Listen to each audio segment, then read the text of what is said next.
Did you guys know Man vs. Machine is 13 years old?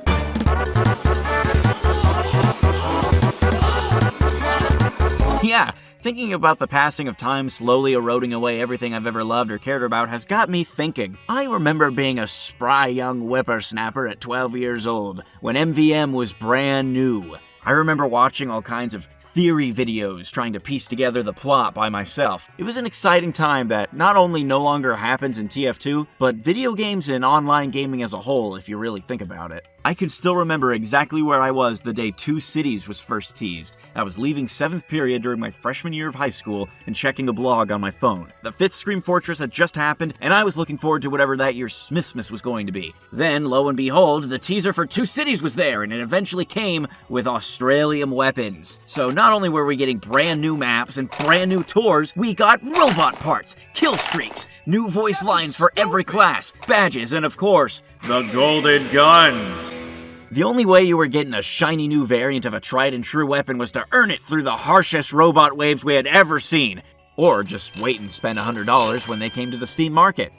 This was before gunmetal, so weapon skins hadn't been introduced yet, and much like weapon skins, not every gun is created equal. When deciding which gun got an Australium skin, it might feel completely random, like what was Valve thinking? Seriously, imagine paying over $50 for an Australium Blutsauger, and that might sound like a horrible deal now, because it is, but to Valve it made perfect sense. Every medic main worth their salt was using the Blutsauger. It was just too good. Its many benefits made it the de facto medic primary with no signs of giving up that title. Had it not been for the passive reload buff the Crusader's crossbow got a month prior, effectively taking the top spot as medic's definitive gun. Oops, guess they should have thought that one through. But hey, at least we'll get an Australian version of the crossbow, right? Wrong! It seems some rather obvious additions have been excluded, along with some that just feel wrong not to have.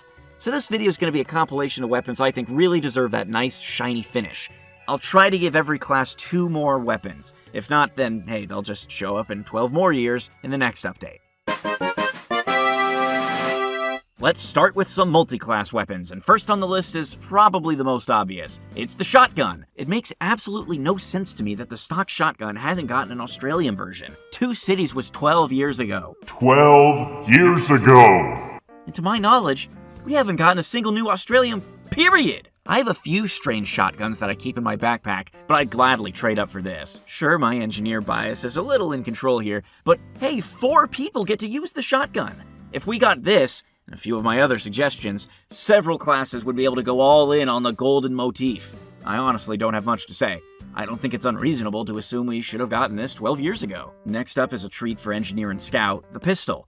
This might come as a shock to you all, but there's not a single Australium secondary weapon. That is if you don't count the sticky bomb launcher. I like the pistol. I even have this fancy one, but much like my shotgun proposal, most of my thought process boils down to, well, why wasn't this just in the game already?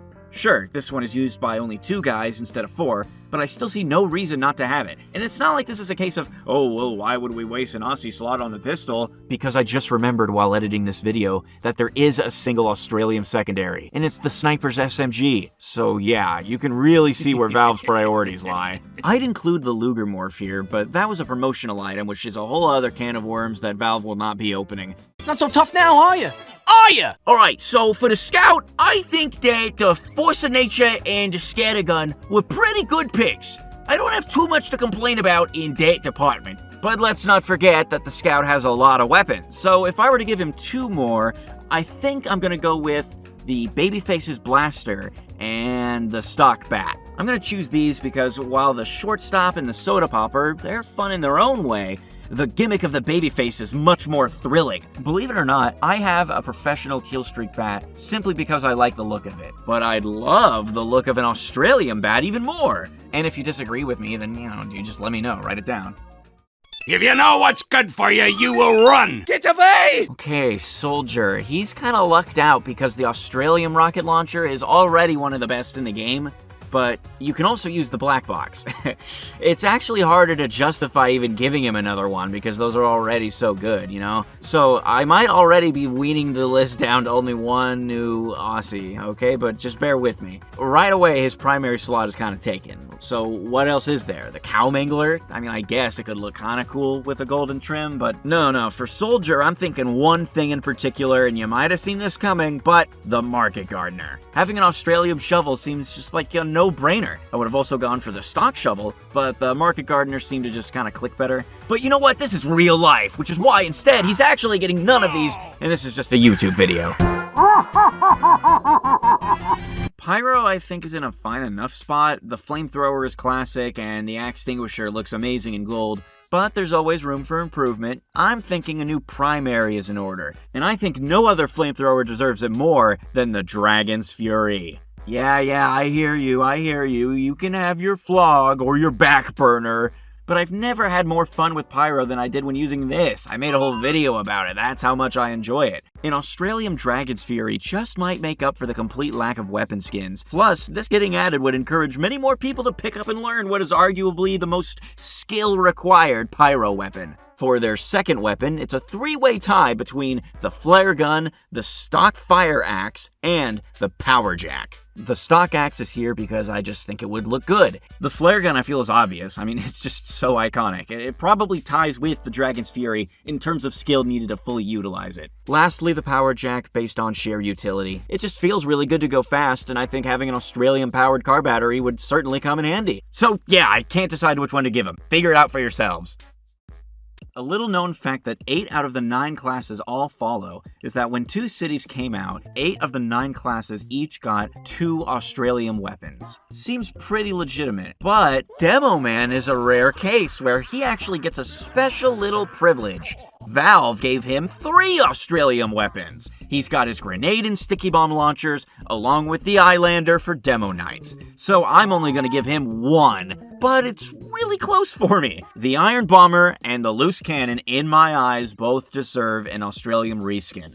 The Iron Bomber for its tight-knit precision and fun basketball sounds, and the Loose Cannon for the exact opposite reasons. It's one of the most fun, violent weapons in any video game, and a golden hand cannon would be awesome. I'd give him a melee reskin, but an Australium bottle wouldn't make that much sense, I suppose. Between the two of them, I might be leaning more towards the Loose Cannon if I'm really being honest with myself, but I do think both of them deserve it.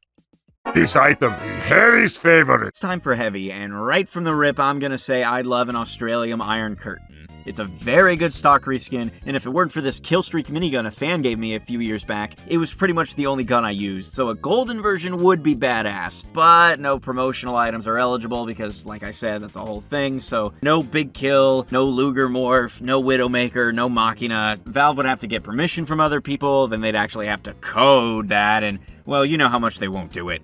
Anyway, Heavy got 2 primaries, his stock minigun and the Tomislav. And unlike the Blutsauger, the Tomislav used to suck, but was buffed 7 years ago, so it's actually pretty good. It worked out. An Australium Sandwich would be funny, but we already have the Robo Sandwich, so I don't want to overstep on the food reskins. I think the sweet spot would be to give it to the family business. We already got the stock shotgun reskin, so I think this works, but hey, if I'm full of it, just let me know. Most of Heavy's melees suck, so the Eviction Notice, Fists of Steel, and the Warrior Spirit are off the table. The Holiday Punch won't work because the whole joke is that he's using soft mittens, so I'm gonna do something potentially off the wall and give him a stock Fists reskin. He wears fingerless gloves, right? How about Australium gloves? Yeah, that's funny, but give him a KGB reskin. They're kind of the only viable melee he's got. Yeah, you got the Gru, but nobody's using that thing, man.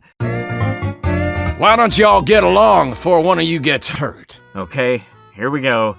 The big one. I love Engineer. He deserves all the love in the world, but I have to be fair. He also only gets 2 Australiums. He's already got the Frontier Justice and the stock wrench. Now, hey, I love the stock wrench, okay? If you know, you know. A wrench! A wrench! A wrench! But we can do better. Given I already have a stock shotgun and pistol reskin, that takes care of Engineer needing anything for his first 2 slots. This whole thing was all part of my secret plot to give Engineer special treatment, and you all fell for it, which is why I'm going all in on his melees. As much as I love my Aussie wrench, I don't get as many opportunities to use it other than when I'm already playing Man vs. Machine due to upgrades. There isn't a lot of uses for the default wrench these days, which is why I'm proposing an Australium Jag and Gunslinger. That checks off every Engineer playstyle. The Jag for obvious reasons, everyone uses it. It's simply too helpful. And yes, my professional killstreak strange festive jag will always have my love. I'd really prefer having an Australian version that covers the needs of all engineer players who desperately need to move that gear up in a timely fashion. Secondly, the gunslinger. Even if mini-sentries were the equivalent of dog shit sucked out of a piss-coated straw, people would still use this thing for the extra health alone. Battle engineers will have a field day with this, and given that the gunslinger is constantly visible, having a sick-as-hell golden robotic hand is gonna get you some serious style points. Ha ha ha! Oktoberfest! Wow, it's Medic. It's not really a contest at all. Give Medic an Australium Crusaders crossbow and an Uber saw. Yes, I love the amputator, this has been made clear several times on my channel, but unless Medic were to get both for his melees, I don't think the general public would give a shit about it. Those are my only notes. It's current year, and Medic still can't have the shiniest version of what is ubiquitously his best loadout. Easy, moving on. Standing around like a bloody idiot! Sniper getting his normal rifle and SMG coated in gold is fine if you really think about it. Have you ever noticed Sniper doesn't even have that many weapons to begin with? A lot of his gears are more tools than weapons. We can't have Australium Girardi because Sniper's from New Zealand, so the SMG is fine. As for the primaries, I'm gonna say the Hitman's Heatmaker. I really like using it and I'd like to have it. It doesn't have any weapon skins, and I looked on Game Banana for 2 hours. There's not a single Australian variant of the Hitman's Heatmaker. So actually, maybe never mind. I guess this thing sucks ass. The Machina, as I mentioned previously, won't happen because it's a promo item, and the classic sucks, so I don't think anyone would use it anyway. You should at least have a melee, so the Bushwaka is my choice, as it's got its fans for a reason, it has its place. The risk versus reward factor is pretty cool, combined with it being a sweet golden blade, would strike fear into whoever's on the other end of it. The Tribal Man Shiv is also a good option, but honestly the stock Kukri would deserve it as well. That's kind of all I got for Sniper, because what else is there? What can you get him? How much more mileage can you get out of something like an Australian Razorback? I have expensive tastes. Finally, it's Spy. He's got the Ambassador and the stock knife. Much like Sniper's picks, these are fine, but just like the Blutsager issue, the Ambassador got the skin when it was still pretty good. I mean, you can still use it, but everyone knows it's not as good as it used to be. So I think the stock revolver should get its much-deserved variant. While the Diamondback having a gold and black finish would be nice, and the L'Etranger would be cool and stylish, I don't think they're popular enough to earn them. The kunai's annoying, so it doesn't deserve it either. Honestly, the whole problem with the knife is that you never see it unless you get killed. Spy in general can't be as flashy and cool because you're never supposed to see him. So it's not about what cosmetics he can wear or what sweet golden weapons he can or can't have. You're not intended to see a naked Spy. It's honestly hard to even give him anything. But I'll say this. Give him a golden revolver, and give him a golden spicicle. Stabbing people with the jagged piece of Australium and having them turn into statues like what the golden wrench does would be amazing. Make it happen, Valve. With all that being said, I'm done and this video is over.